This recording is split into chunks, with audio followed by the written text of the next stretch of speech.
Hello friends, welcome to my YouTube channel KL study friends. MP TET वर्ग 2 CDP की हमारी class number 3 रहेगी, जिसमें हमारा जो फर्स्ट टॉपिक दिया गया है बाल विकास की अवधारणा एवं इसका अधिगम से संबंध। तो उसी से एक आपका टॉपिक बन जाता है विकास के सिद्धांत, और यहाँ से आपके 1 से 2 क्वेश्चन पूछ लिए जाते हैं। तो वैसे भी आपका जो बाल विकास है वो 10 अंक का आना है, तो हो सकता है कि एक क्वेश्चन आपका यहाँ से पूछ लें, क्योंकि हर टेट एग्जाम्स में आपका बाल विकास के सिद्धांत से क्वेश्चन बनता ही है। तो आइए आज हम देखेंगे विकास के सिद्धांत कौन कौन से होते हैं, और आपके जो प्रॉक्सिमोडिस्टल क्या कहलाता है, सीफेलोकोडल क्या कहलाता है, ये सारे क्वेश्चन यहाँ से बनते हैं।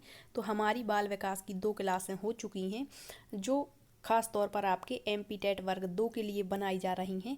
ठीक है, बाकी सभी मतलब जितने भी टेट परीक्षाएं होती हैं, आपका जो सीडीपी है उसका सिलेबस सेम ही रहता है। ठीक है, तो जो हमारा सिलेबस दिया है उसमें हमें मनोविज्ञान नहीं दिया गया है, फिर भी आपको फर्स्ट क्लास में हमने सारी जानकारी दी थी कि बाल विकास जब हमें पढ़ना है तो हमें पता होना चाहिए कि आखिर ये बाल विकास आया कहाँ से है, इसकी उत्पत्ति कैसे हुई। तो आप सारी क्लासें देखें, आपको यहाँ से बहुत ही हेल्प मिलेगी। ठीक है, तो हम देखते हैं विकास के सिद्धांत। सबसे पहला होता है विकास की दिशा का सिद्धांत। अब आप विकास समझ चुके हैं कि क्या कहलाता है। इससे पहले वाली जो क्लास थी, क्लास नंबर फर्स्ट और सेकंड, उसमें हमने आपको वृद्धि, जिसे हम अभिवृद्धि या ग्रोथ कहते हैं, और विकास, जिसे डेवलपमेंट कहते हैं, इसके बारे में आपको कंप्लीट जानकारी दे दी है। अब हम बार बार नहीं बताएंगे कि विकास क्या कहलाता है। अब हम यहाँ केवल विकास के सिद्धांत देखेंगे। तो पहला जो सिद्धांत है विकास का, वो है विकास की दिशा का सिद्धांत। तो जो वृद्धि और विकास है उसकी अपनी दिशा होती है। ठीक है, इसके अनुसार बालक का जो विकास है वो सिर से पैर की ओर होता है। कैसा? पहले सिर का विकास होगा, फिर उसकी धड़ का विकास होगा। ठीक है, इस तरीके से, और अंत में उसके पैरों का विकास होता है, ऐसा माना जाता है। ठीक है, अर्थात बालक की परिपक्वता गर्भाधान के बाद, जब बालक का गर्भधारण हो जाता है तो उसके बाद जब बालक म्यूच्योर होना प्रारंभ होता है तो सिर से पैर की ओर होता है। और इस प्रकार के विकास को आपको ये शब्द याद रखने हैं। क्या कहते हैं? मस्तक बोधमुखी, सिर बोधमुखी या चोटी से एड़ी का विकास, इसी को कहते हैं क्या? सीफेलोकोडल। ये आप यहाँ पर लिख लें, मोस्ट इम्पोर्टेंट है। क्या कहते हैं? सीफेलोकोडल, सीफेलोकोडल। तो अब आपको जब यदि इंग्लिश नाम दिया गया है सीफेलोकोडल कि बालक का जो विकास है वो सिर से पैर की ओर होता है, तो यह दिशा की किस सिद्धांत का अनुकरण करता है? तो वो सीफेलोकोडल है। अर्थात पहले मस्तिष्क का विकास होगा और फिर इसके बाद धीरे धीरे अन्य चीज़ों का। तो इसे हिंदी में कहते हैं मस्तकोद बोधमुखी, सिर बोधमुखी या चोटी से एड़ी का विकास कहते हैं। ठीक है, तो एक तो ये बात हो गई कि जो बालक का विकास है वो सिर से पैर अर्थात मस्तक बोधमुखी। या यहीं पर एक क्वेश्चन पूछ लेता है कि जो सीफेलोकोडल है यह क्या कहलाता है। अब ऑप्शन देंगे आपको कि बालक का सिर से पैर की ओर विकास, दूसरा ऑप्शन देंगे बालक का केंद्र से बाहर की ओर विकास, या अन्य ऑप्शन देंगे। तो आपको आसानी से लगा देना है आंसर, सिर से पैर की ओर का विकास जो होता है वो सीफेलोकोडल कहलाता है। अब दूसरा होता है प्रॉक्सिमोडिस्टल। ये क्या कहलाता है? तो प्रॉक्सिमोडिस्टल का मतलब होता है समीप से दूर की ओर विकास। समीप का मतलब होता है कि पहले बालक के केंद्र का विकास होता है। ठीक है, फिर धीरे धीरे सिर का विकास होता चला जाता है। अर्थात जैसे पहले रीढ़ की हड्डी का विकास हुआ, उसके बाद भुजाएं, फिर हाथ की उंगलियों का। तो ये क्या कहलाता है? आपका प्रॉक्सिमोडिस्टल। तो आपसे कहेंगे कि केंद्र से दूर की ओर जो विकास होता है वो क्या कहलाता है? तो प्रॉक्सिमोडिस्टल। इसी को समीप दूराभिमुख कहते हैं। तो ये दोनों क्वेश्चन यहाँ से बनते हैं, तो ये आपको याद रखना है। और ये हुआ आपके विकास की दिशा का सिद्धांत। ठीक है, अब आपसे क्वेश्चन ऐसे भी पूछे जाते हैं, जैसे क्वेश्चन कह देगा कि बताइए कौन सा विकास का सिद्धांत नहीं है या फिर है। तो आपने ये पढ़ लिया, क्या हो गया? पहला विकास की दिशा का सिद्धांत, जिसमें 2 प्रकार की दिशाएं बताई गई हैं। ठीक, अब देखते हैं दूसरा सिद्धांत, वृद्धि एवं विकास की गति एवं दर का सिद्धांत। मतलब जो 2 क्वेश्चन यहाँ से बनते हैं जिनमें बहुत ही कन्फ्यूजन उत्पन्न होता है, तो आपको यहाँ पर आपका कन्फ्यूजन दूर करना है। क्या है? विकास और वृद्धि की गति और दर का सिद्धांत, अर्थात विकास की असमान गति का सिद्धांत।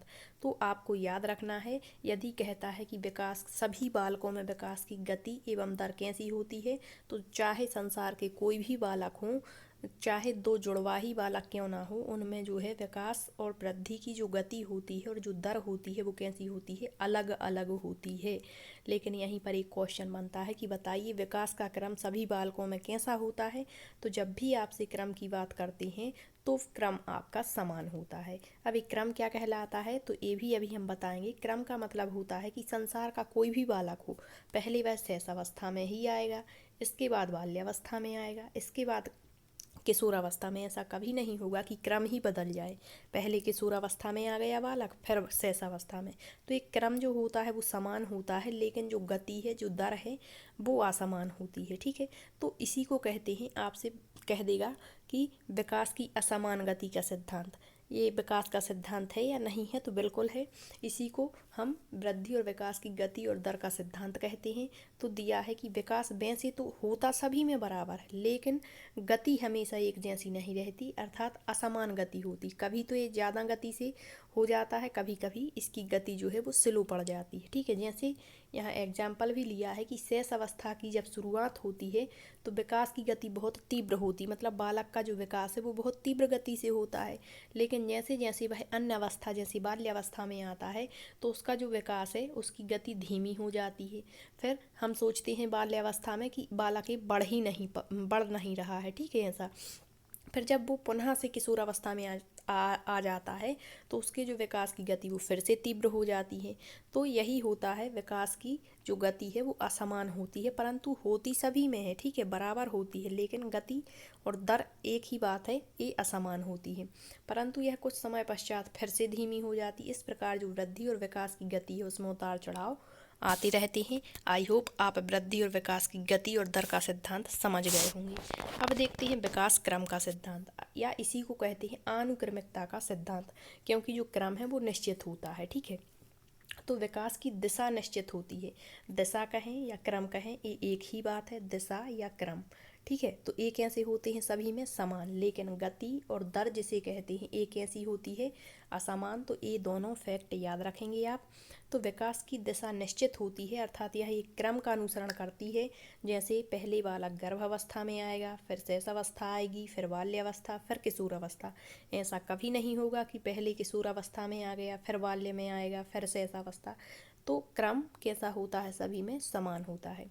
नेक्स्ट है परस्पर संबंध का सिद्धांत। क्या परस्पर संबंध का सिद्धांत, हमने फर्स्ट वीडियो में ही आपको बताया था कि जो विकास है उसमें क्या पाया जाता है, एकीकरण पाया जाता है। मतलब विकास के जो आयाम हमने पढ़े हैं, अब आयाम जैसे ही हम कहेंगे आप समझ जाएंगे कि शारीरिक विकास, मानसिक विकास, सामाजिक विकास, क्योंकि सेकंड क्लास में हमने विकास के आयाम पढ़ रखे हैं। ठीक है, तो परस्पर संबंध या इसी को अंतः संबंध का सिद्धांत कहते हैं। तो ये क्या होता है, तो ऐसा सिद्धांत है, इसके अनुसार बालक के जो विकास है, शारीरिक हो, मानसिक हो, सामाजिक, इन एक दूसरे में संबंध पाया जाता है।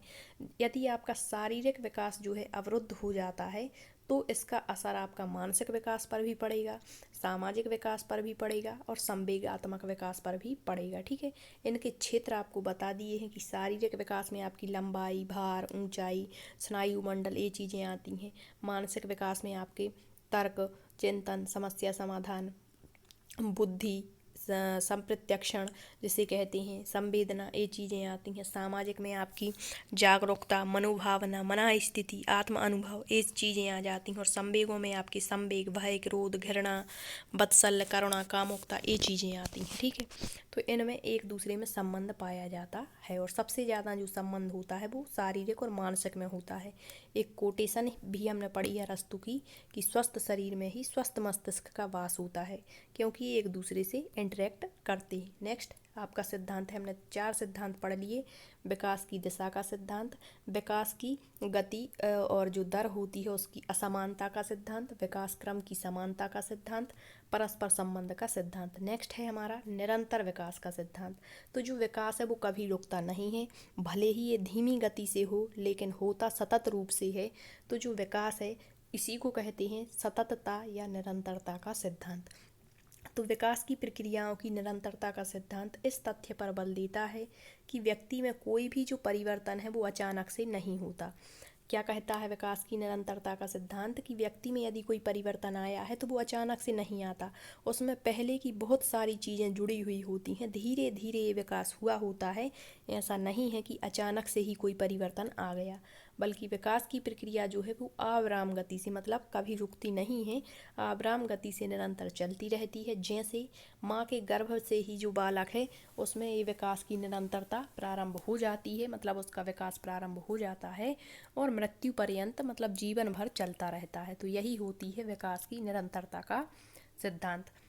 नेक्स्ट, एकीकरण का सिद्धांत, वही व्यापक से विशिष्ट। इसके अनुसार बालक एकीकरण में आपको ये ध्यान देना है कि यहाँ पर क्या बताया गया है कि मानव के जो अंग होते हैं, पहले बालक पूरे अंग को चलाता है, फिर अंगों के एक एक पार्ट को चलाना सीखता है। अब इसका क्वेश्चन भी बनता है, तो हम क्वेश्चन भी डेली करते हैं आपकी, पहले हम सेशन रखते हैं, उसके बाद जो भी इससे क्वेश्चन बन सकते हैं वो लेते हैं। तो एकीकरण का मतलब आपसे, जैसे एक खिलौना है, क्या है, खिलौना है, और बालक बहुत ही छोटा है, तो जब वो छोटा होता है तो उसको ये नहीं पता होता है कि खिलौना जो है इसको हम हाथ से उठा सकते हैं, तो वो क्या करता है, संपूर्ण शरीर का प्रयोग करता है खिलौने को उठाने में। लेकिन वह जैसे ही थोड़ा सा बड़ा हो जाता है तो वो समझ लेता है कि इसको हम हाथ के माध्यम से, हथेली से या पैर से खिसका सकते हैं या उठा सकते हैं। तो यही होती है एकीकरण का सिद्धांत। इसे व्यापक से विशिष्ट, पहले बालक पूरी चीज़ को व्यापक तरीके से देखता है या कार्य करता है उस पर, और फिर विशिष्ट पार्ट का प्रयोग करता है। नेक्स्ट है क्वेश्चन, विकास रेखीय या लंबवत नहीं होता बल्कि चक्राकार, वर्तुलाकार या सर्पाकार होता है। मतलब जो विकास की दिशा होती है वो केवल ऐसा नहीं है कि विकास केवल एक ही दिशा का अनुसरण करेगा, नहीं, विकास जो होता है वो वर्तुलाकार का, मतलब कभी तो तेज होगा, फिर धीमा होगा, फिर तेज होगा, फिर धीमा होगा, मतलब ऐसा चलता रहता है। तो यही होती है विकास की जो है वर्तुलाकार या चक्राकार आकृति का सिद्धांत, या लंबवत नहीं होता।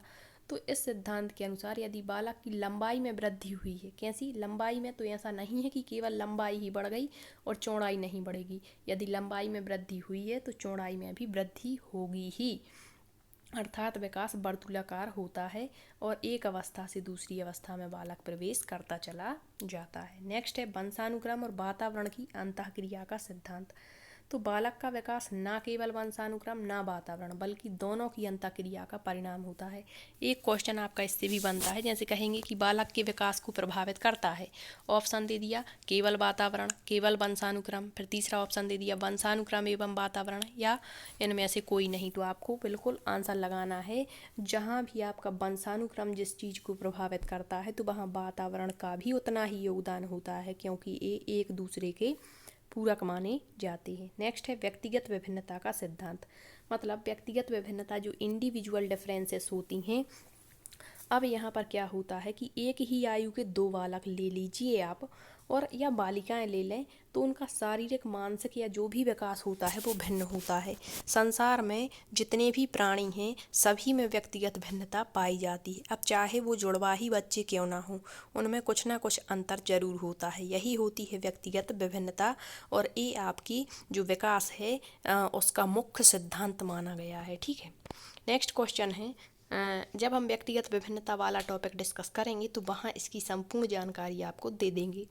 नेक्स्ट है समान प्रतिमान, प्रतिदर्श, प्रतिरूप या प्रारूप का सिद्धांत। तो इनमें कन्फ्यूजन होता है, एक तो एकीकरण के सिद्धांत में और एक इसमें, बच्चे एकीकरण को ही ये मान लेते हैं।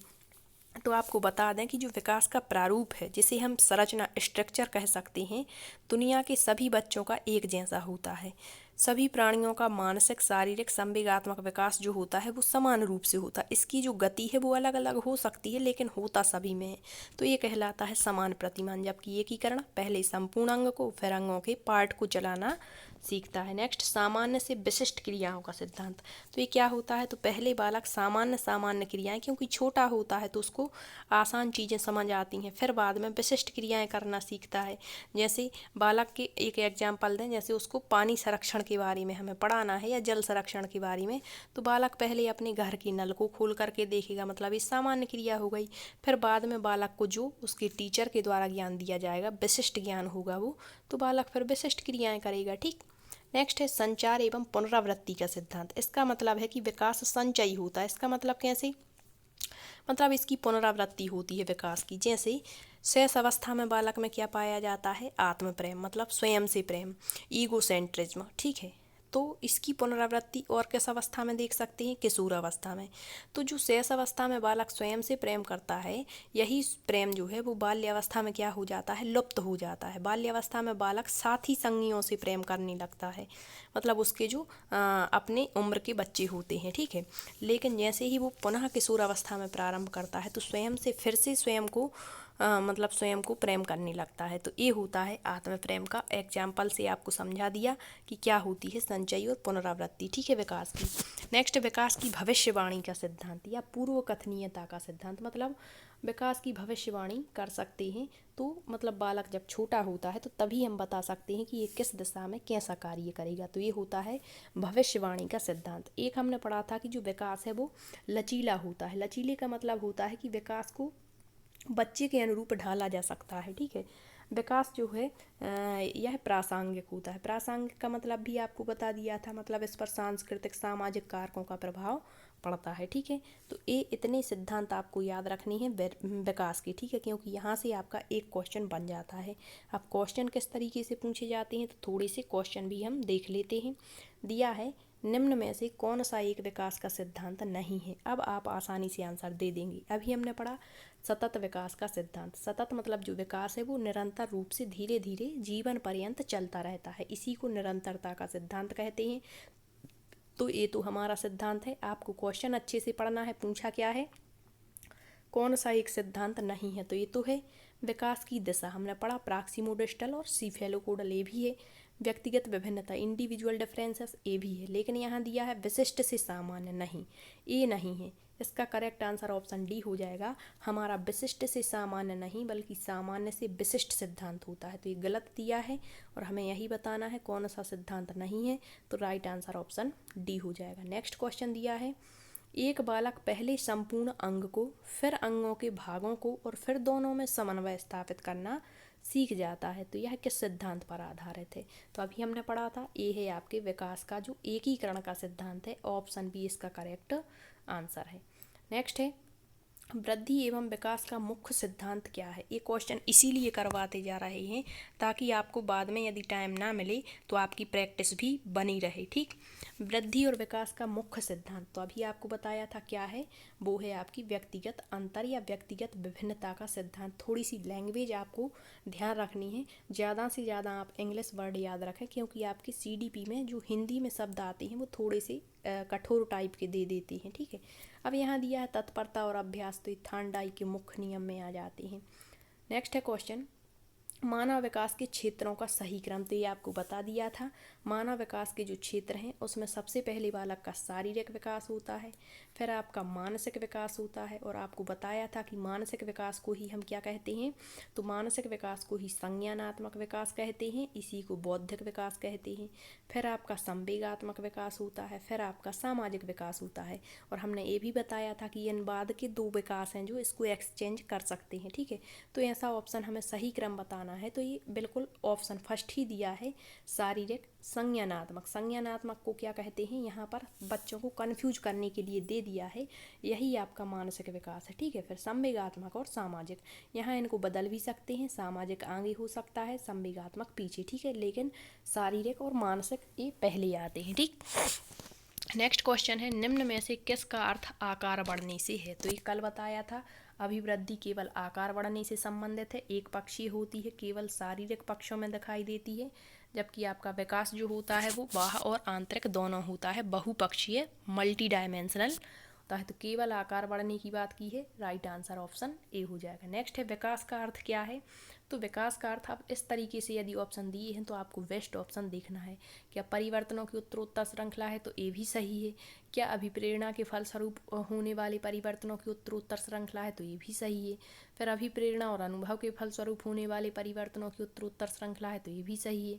और परिपक्वता और अनुभव के फलस्वरूप, तो ये भी सही है। तो चारों सही हैं, लेकिन जो सबसे बेस्ट ऑप्शन है वो ऑप्शन नंबर सी हो जाएगा, कि जो अभिप्रेरणा और अनुभव के फलस्वरूप परिवर्तन होते हैं उनकी उत्तरोत्तर श्रृंखला ही विकास कहलाती है। नेक्स्ट है, निम्न में से कौन सा विकास का सिद्धांत है? तो सभी की विकास दर समान नहीं होती, बिल्कुल नहीं होती, हमने अभी पढ़ा था। जो विकास की गति या जिसी को हम दर कहते हैं, ये सभी में समान नहीं होती, तो ये सही है और हमें यही बताना है। क्या विकास हमेशा रेखीय होता है? नहीं, ये गलत है। विकास हमेशा रेखीय नहीं बल्कि वर्तुलाकार होता है। विकास निरंतर चलने वाली प्रक्रिया नहीं है क्या? है, ये तो गलत दिया है। और सभी से अंतर संबंधित नहीं है विकास, तो ये भी गलत है। तो हमें सही बताना था कौन सा विकास का सिद्धांत है, तो ऑप्शन ए बिल्कुल सही हो जाएगा। नेक्स्ट है, विकास व्यक्ति की नवीन विशेषताएं और योग्यताएं प्रस्फुटित करता है। यह कथन किसका है? तो कल भी देखा था, ये कथन है एलिजाबेथ हार्लॉक का। इन्होंने विकास पर बहुत ही गहन कार्य किया है। व्यक्ति के पूरे जीवन पर्यंत जो विकास चलता है उसमें इन्होंने 4 परिवर्तन बताए थे: आकार में परिवर्तन, अनुपात में परिवर्तन, नए चिन्हों का उदय और पुराने चिन्हों का लोप वगैरह। ठीक। नेक्स्ट है, बालकों में होने वाले क्रमबद्ध रूप से सुसंगत परिवर्तनों की श्रृंखला। तो ये भी किसकी मतलब सुसंगत परिवर्तन, ये मतलब पूछा है क्या है? वृद्धि है, विकास है। तो जो क्रमबद्ध रूप से और सुसंगत चलता रहता है, वृद्धि तो एक समय के पश्चात रुक जाती है, लेकिन विकास आपका क्रमबद्ध सतत रूप से चलता रहता है। तो ऑप्शन बी इसका करेक्ट आंसर है। नेक्स्ट है, सर्वप्रथम बाल विकास का वैज्ञानिक विवरण किसने प्रस्तुत किया था? तो पेस्टालॉजी ने किया था। तो अपने 3.5 वर्षीय पुत्र पर किया था। ठीक है, उसकी बेबी बायोग्राफी तैयार की थी, बाल कथा तैयार की थी। विकासात्मक कार्य का सिद्धांत किसने दिया है? तो ये विकासात्मक जो कार्य है, जिसे हम विकासात्मक पाठ कहते हैं, ये एबिंगहर्स्ट का सिद्धांत है। नेक्स्ट है, विकास एकल आयामी होता है। यह कथन कैसा है? तो ये बिल्कुल गलत है, क्योंकि विकास नहीं बल्कि वृद्धि एकल आयामी होती है, जबकि विकास तो आपका बहुआयामी होता है, मल्टी डायमेंशनल होता है, मतलब सभी पक्षों में ये होता है। नेक्स्ट है, निम्न में से कौन सा एक सूक्ष्म पेशीय कौशल? तो ये भी हमने कल पढ़ा था पेशीय कौशल में। तो सूक्ष्म पेशीय कौशल मतलब जिसमें हमारे शरीर का केवल एक अंग कार्य करे। तो सूक्ष्म पेशीय कौशल, जैसे यहाँ उछलना, तो उछलने में संपूर्ण शरीर कार्य करेगा, तो ये तो आपका स्थूल कौशल हो गया। सीढ़ियाँ चढ़ने में संपूर्ण कार्य करेगा शरीर, तो स्थूल हो गया। लिखने में केवल आपकी हथेली कलाई कार्य करेगी, तो ये आपका सूक्ष्म हो गया। और यही बताना, नृत्य करने में भी संपूर्ण शरीर चलायमान होगा, तो सूक्ष्म पेशीय कौशल लिखना हो जाएगा। ठीक है, यदि आप ये क्वेश्चन नहीं लगा पा रहे हैं तो पहले आप इससे पहले वाली क्लास देख लें, आसानी से आप आंसर दे देंगे। नेक्स्ट, परिपक्वता जो आपकी होती है, मैच्योरिटी, इसका संबंध किससे है? तो ये आपकी वृद्धि विकास को प्रभावित तो करती है, लेकिन इसका जो संबंध है वो आनुवंशिकता से है।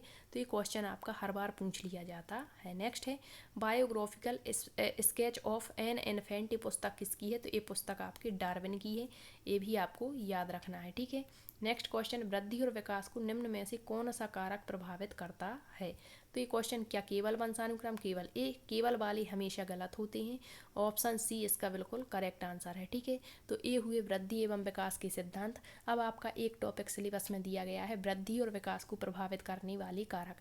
चूँकि वो टॉपिक आपका विकास के सिद्धांत से पहले दिया था, वो हम कल देख लेंगे। ठीक है, यदि आपको ये सेशन पसंद आया है तो शेयर ज़रूर करें, और यदि आपका कोई क्वेश्चन है तो आप कमेंट्स में पूछ सकते हैं। Thank you.